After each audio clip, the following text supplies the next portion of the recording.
Page 3 begins with closing and possession. Paragraph A is talking about if the buyer intends to occupy the property or not. If you're an REO agent, you probably want to know if they intend to, because that's going to tell you if it's an investor or not. Some banks don't allow you to present offers for 14 days if it's an investor, so that's important for you to look at. Paragraph B, seller occupied or vacant property.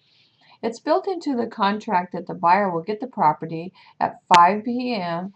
on the date of close of escrow. However, if you're negotiating anything else, like the seller to stay in the property for another 3 days, 7 days, sometimes they even stay in it a month, you are advised to have that in writing that the seller is going to remain in the property. And I don't really advise the seller to ever remain in the property, because you never know what could happen during that short period of time that you are now the new owner. Damage happens, or the seller or one of their family gets hurt, you will be liable. So I think it's much better to try to get that seller out on the date of the close of escrow. The tenant is a biggie, because you want to make sure that tenant is out prior to the close of escrow so you can really investigate the property without all their furniture in there, and be able to investigate any damage and make sure all the systems in the property are functioning properly. But also, you don't want to have happen, which I have seen happen, a seller or a buyer pulls up to this new property with his moving truck and finds out that the tenant is still in the property. And now all of a sudden he finds himself a landlord. This can turn into a big legal mess. So really make sure you have negotiated what is going to happen with the tenant.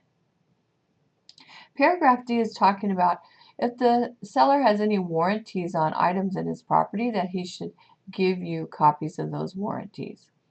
And E is talking about all the keys that belong to the properties: locks, mailboxes, security systems, garage door openers, and HOA facility keys such as the pool key, which can be very costly to the buyer, so they really want to make sure that you're delivering the key.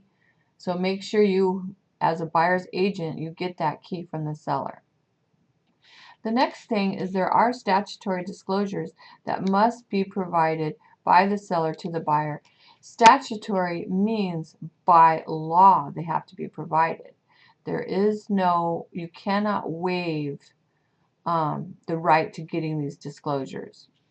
And some of the ones that are required are mentioned here in the paragraph: the lead-based paint, the NHD, the natural hazard report, the transfer disclosure statement, and there are others. If the seller becomes aware that something has happened to his property, some new event has taken place that is affecting the property, then he must provide in writing another amended disclosure or a new disclosure. And the buyer has the right to review that disclosure for 3 days or 5 days if he gets it in the mail, and decide if he wants to continue with the purchase of the property. Here's the note to buyer and seller that they cannot waive the statutory disclosures. That's prohibited by law. Paragraph B is talking about natural and environmental hazards. We do order this report from a natural hazard company. This puts the liability on them for answering these questions. Most sellers could not answer all the questions that are provided in that report, so it's a good idea to have a third party provide that. Paragraph C, withholding taxes. If certain sellers, when they sell a property, have to pay taxes when they close on the property to the IRS. And if they don't pay those taxes and they were obligated, it will actually become the buyer's responsibility to pay those taxes. So make sure you get a seller's FIRPTA. A lot of sellers don't want their Social Security number in the hands of the buyer, so escrow companies have taken on this obligation and making sure that a FIRPTA is executed along with the IRS tax form. Paragraph D, Megan's Law database disclosure. Buyers have the right to investigate and see if the property they're purchasing may have a sex offender located in their neighborhood. And if that's the case, they can cancel the agreement.